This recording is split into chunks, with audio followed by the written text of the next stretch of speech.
네, 46장부터 지금 열방을 향한 이 하나님의 심판 메시지가 나옵니다. 그리고 오늘은 50장에 이제 마지막으로 바벨론의 이제 멸망을 이제 이야기하는 스토리가 시작이 됩니다. 예레미야는 이 바벨론에게 항복하면 살 것이다라는 이제 메시지를 계속 전했기 때문에 이제 많이 오해받았습니다. 그러나 이제 이 예레미야가 이 하나님의 뜻대로 예언했다는 것을 이제 단적으로 보여주는 예가 이 바벨론에 대한 심판 선언이라고 할 수가 있겠습니다. 이 바벨론도 하나님의 도구로서 이 악한 나라들을 이제 심판하는 도구로 주님께서 사용하셨지만 바벨론도 결국에는 하나님의 심판당하는 대상이 된다라는 것을 보여줍니다. 그러니까 하나님께서 이 도구로 쓰셨다고 해서 이 악이 그 사람이 지은 악이 그 도구가 지은 악이 책임에서 면제되는 것은 아니다라는 것을 먼저 보여주고 있습니다. 이 간혹이 하나님이 쓰신 사람들 이제 그 사람들이 지은 죄를 보면은 어떻게 이해해야 되나 이렇게 참 난감한 경우가 있습니다. 뭐 이렇게 뭐 조용기 목사님 뭐 이런 분들 하면은 명확한 이 명과 암이 있죠. 이제 부흥을 일으켰다는 위대한 일을 했다는 뭐 기적을 일으켰다는 뭐 그런 일도 있지만 또 반면에 또 이제 좀 실수하거나 재정 사용이나 이런 여러 가지 문제들이 있는 걸 보는데 그런 이 하나님의 사람들의 이 죄악을 보면 우리가 어떻게 해야 되는가 오늘 이 바벨론과 동일하다고 생각을 합니다. 하나님께서는 도구로 쓰시지만 그 도구가 지은 죄에 대해서도 하나님께서는 책망하시고 심판하시는 분이라는 것을 드러내고 있습니다. 그래서 우리가 먼저 좀 생각해 봐야 될 것은 우리가 선한 일에 동참하는 고 있다고 해서 우리의 모든 행위가 다 정당한 것은 아니다 라는 것을 우리가 깨달아야 됩니다. 내가 지금 교회에 있고 내가 중직자이고 내가 선행을 하고 있기 때문에 내가 행하고 있는 잘못된 행위마저도 다 정당한 일이라고 생각하는 그런 모습을 보여주고 있는데 주님께서는 그런 것 하나하나까지도 저울에 올려놓으시고 그것이 옳지 않은 것이라면 심판하시는 분이라는 것을 오늘 본문이 드러냅니다. 그러므로 우리가 꼭 해야 할 일은 내가 정당한 곳에 소속되고 선한 일에 동참하는 것 그뿐 아니라 내가 오늘 이 행동을 하는 이유가 하나님이 기뻐하시는 그러니까 하나님께 영광 돌리기 위해서 하는 것인지 아니면 나의 욕망을 위해서 하는 것인지를 스스로 잘 분별해야 한다라는 것을 기억해야겠습니다. 그래서 우리가 내가 선한 일에 동참하는 것뿐 아니라 매일매일의 하나하나의 행동 하나까지도 하나님이 기뻐하시는 일을 하기로 결단하는 믿음의 사람이 되어야겠습니다. 두 번째로 좀 살펴볼 거는요. 2절 말씀인데요.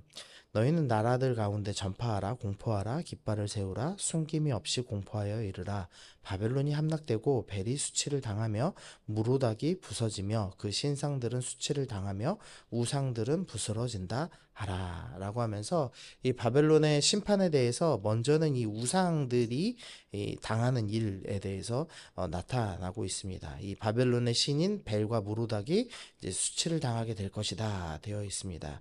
이 벨은 이 주인이라는 뜻을 갖고 있습니다.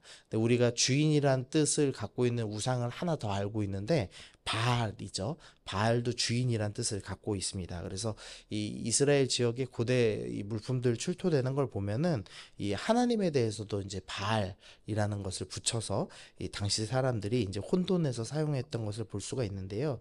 이 벨도 이제 동일하게 주인이란 뜻을 가진 바알이고 신도 동일합니다. 둘 다 이제 태풍의 신입니다. 그러니까 이제 바알을 섬기던 바벨론이 지금 이제 무너지고 특별히 그 우상들이 부스러진다라는 표현을 하는 거죠. 근데 이 2절에서의 이 우상이라고 번역이 된 원어의 뜻이 똥입니다. 히브리어로. 그러니까 이 지금 선지자가 그리고 하나님께서 똥들이 부스러진다. 지금 이렇게 지금 말씀을 하고 있는 겁니다. 우상은 쓸모없는 똥이다. 지금 이런 말씀을 하는 거죠. 6절 말씀 보시면 내 백성은 잃어버린 양떼로다. 그 목자들이 그들을 곁길로 가게 하여 산으로 돌이키게 하였으므로 그들이 산에서 언덕으로 돌아다니며 쉴 것을 잊었도다. 지금 이 이스라엘 백성들은 잘못된 목자를 쫓아갔습니다. 그래서 쉴 곳을 찾지 못했다라고 합니다. 근데 이 잘못된 목자가 누구냐? 쉽게 말하면은 이제 우상들인 거죠.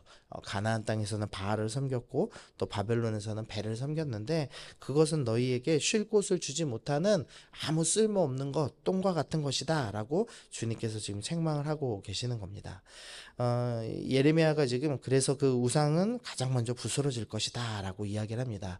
우리가 이 땅에서 이제 쉼을 줄 것이라고 속이는 많은 것들을 봅니다. 우리 가운데 이렇게 하면은 일확천금을 벌고 이렇게 하면은 평안히 살게 될 것입니다라고 이야기하는 우상들을 많이 보게 됩니다. 그러나 주님께서는 그것에 대해서 그것은 똥에 불과하다라고 아예 직설적으로 지금 표현을 하고 계시는 거죠.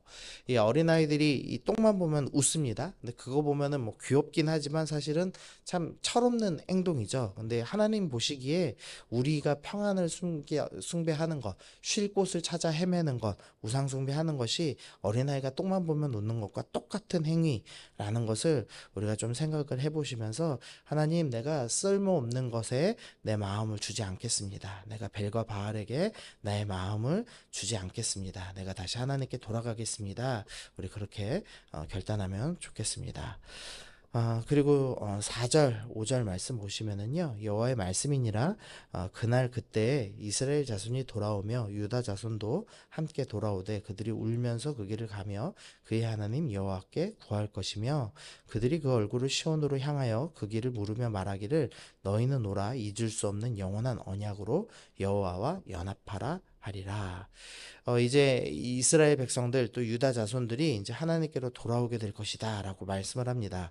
먼저 이제 놀라운 것은 지금 남유다만 대상이 아니라 북이스라엘 자손들이 함께 돌아온다고 말씀하고 있는 겁니다. 북이스라엘은 이미 아수르에게 멸망당한 지 오래된 나라임에도 불구하고 지금 하나님께서는 북이스라엘 자손도 바벨론 멸망 이후에 함께 돌아오게 될 것이라고 말씀합니다. 이 북이스라엘은 처음부터 우상숭배하여서 끝까지 우상숭배한 나라이죠. 그럼에도 불구하고 주님께서는 하나님의 백성에게는 긍휼을 주시겠다 약속하십니다. 그러니까 하나님께서 한번 자녀 삼으시면 아무리 큰 죄악을 지었더라도 잊지 아니하시고 다시 회복시켜 주신다라는 놀라운 은혜를 우리가 좀 알 수 있습니다. 그러면 이 돌아오는 자들은 무엇을 하느냐? 4절에서 보면 그들은 울며 길을 가며 여호와께 구한다라고 이야기를 합니다. 그러니까 긍휼을 얻어 구원받은 자가 제일 처음 해야 될 반응은 뭐냐? 회개입니다. 우리 가운데 회개 없는 신앙생활 하는 분들이 있는데 회개 없는 신앙생활이라는 건 있을 수가 없습니다. 그러니까 회개가 없다면 신앙이 없다라고 이해하는 게 옳습니다. 그 다음에 이제 5절에서 이제 시온으로 향하고 영원한 언약으로 향하고 여호와 연합을 향해 가는 모습을 보여줍니다.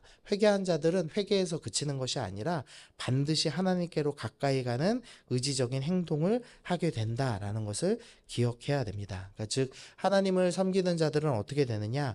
반드시 감정적인 돌이킴, 감정적인 회개가 있고 그리고 의지적인 행동이 따르고 있다라는 것을 말씀을 해주고 있는 겁니다. 그러면 어떤 의지적인 행동이냐? 8절 보시면은요. 너희는 바벨론 가운데서 도망하라. 갈대아 사람의 땅에서 나오라. 양떼 앞에 앞서가는 순염소 같이 하라. 이 이스라엘 백성들이 양떼를 기를 때 이 염소를 같이 길렀습니다. 이 염소들이 이 성질이 사납기 때문에 이 뿔로 양들이 붙어 있으면 자꾸 이렇게 떨어뜨려 놓습니다. 그래서 이 양들의 피부병을 좀 예방하기도 하고 또 순염소들이 이제 성질 급하고 잘 싸우기 때문에 앞서 나가는 경향이 있었습니다. 그러니까 양떼를 어느 정도 보호하는 역할을 했는데 지금 하나님께서 너희가 바벨론 가운데 나와라. 근데 어떻게 나와야 되냐? 순염소처럼 급하게 나와라 라고 말씀을 하고 있는 겁니다. 우리가 어떤 의지적인 행동을 해야 하는가? 우리가 회개할 때 단호하게 바벨론에서 뛰쳐나오는 행동을 해야 한다라고 말씀을 하고 있습니다. 우리 가운데 평안을 찾아서 우리가 여러 곳을 다니죠. 그러다가 결국 이스라엘 백성들이 바벨론에 끌려갔습니다. 그러니까 쉴 곳을 찾았지만 쉴 곳을 찾지 못해서 이제 간 곳이 바벨론이었습니다. 근데 주님께서 내가 너희에게 긍휼 베풀겠다. 너희가 그 땅 가운데서 나에게 돌아와라. 순염소처럼 가장 먼저 뛰쳐나오라라고 말씀을 하고 있습니다. 그래서 우리에게도 주님께서 이렇게 말씀하신다고 생각합니다. 너희가 혹시나 잘못된 우상 바벨론을 섬겼다면 이제 단호하게 가장 먼저 뛰쳐나와라라고 말씀을 하고 있는 겁니다. 특별히 이제 우리 새벽에 이제 우리 중직자 여러분들 나와 계시는데 우리 한길교회에서 혹시나 우리가 잘못된 쉴 곳을 찾아가고 있었다라면 우리가 가장 먼저 순염소처럼 뛰쳐나가 하나님께로 돌아가 언약으로 여호와께로 연합하기로 결단하는, 그러니까 먼저 행동하는, 그래서 먼저 우상을 떨쳐내는 그런 믿음의 사람이 돼야 되겠다. 우리 그렇게 오늘 기도하면서 나가겠습니다. 그래서 우리 두 가지 이제 적용 기도하시면은요, 이제 우리가 선한 일에 동참하고 있다고 우리의 모든 행동이 정당한 것이 아니다, 하나님께서 심판하실 수 있다라는 것을 기억하면서 우리의 행동 하나하나 잘 분별하며 오늘도 주님이 기뻐하시는 뜻 따라 살겠습니다. 우리 그렇게 결단하고, 우리 잘못된 목자, 우상은 주님 보실 때 똥과 같이 쓸모없는 것이라고 말씀하시는 걸 기억하면서 주님, 내가 깨닫는 순간 즉시로 순념소처럼 뛰쳐나가 돌아가겠습니다. 공동체에 그렇게 본을 보이는 믿음의 사람이 되겠습니다. 우리 두 가지 결단하시면서 기도하시겠습니다.